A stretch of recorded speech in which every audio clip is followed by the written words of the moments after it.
My name is Jen Showalter, and I'm addressing the mask mandate loophole. Fenoy's announcement for the upcoming school year left a huge opening to reinstate another mask mandate at will. This is not acceptable for many reasons, but for time, let's review these three. Number one, the judicial system declared you can't reinstate a mask mandate. The judges in the first district declared the government mask mandates are unconstitutional. In his ruling, Judge Tannenbaum highlighted that, quote, the right to be let alone by government does exist in Florida as part of a right of privacy that our Supreme Court has declared to be fundamental. As we are about to explain, the Supreme Court has construed this fundamental right to be so broad as to include the complete freedom of a person to control his own body.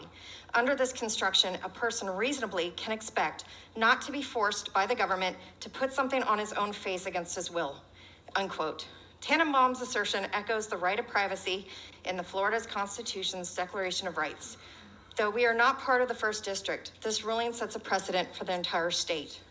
Number two, Fauci's emails prove we were lied to about COVID and especially about mask usage. He lied about not knowing COVID might be engineered. He lied about being part of gain-of-function research. Fauci knew masks didn't work and told people not to wear them.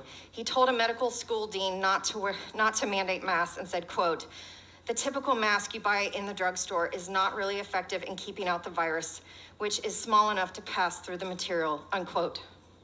Number three, the University of Florida research finding on masks.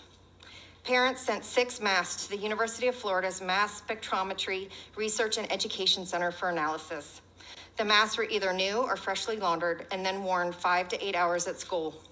The resulting report found that masks were contaminated with bacteria, parasites, fungi, including 3 with dangerous pathogenic and pneumonia-causing bacteria.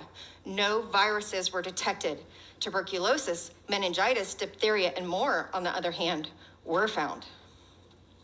I would also point out that one of our board members, along with all the rest of the state board members at this Florida School Boards Association conference in Tampa, were photographed in a crowded room, not socially distanced, for long periods of time without a mask. You can find it on Facebook. Let's also remember that every single RCT ever performed on masks have shown they are not effective.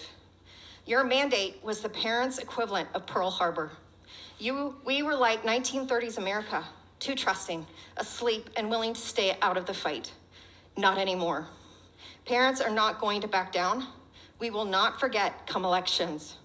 None of your words from here on out will matter to us because we know what you have done.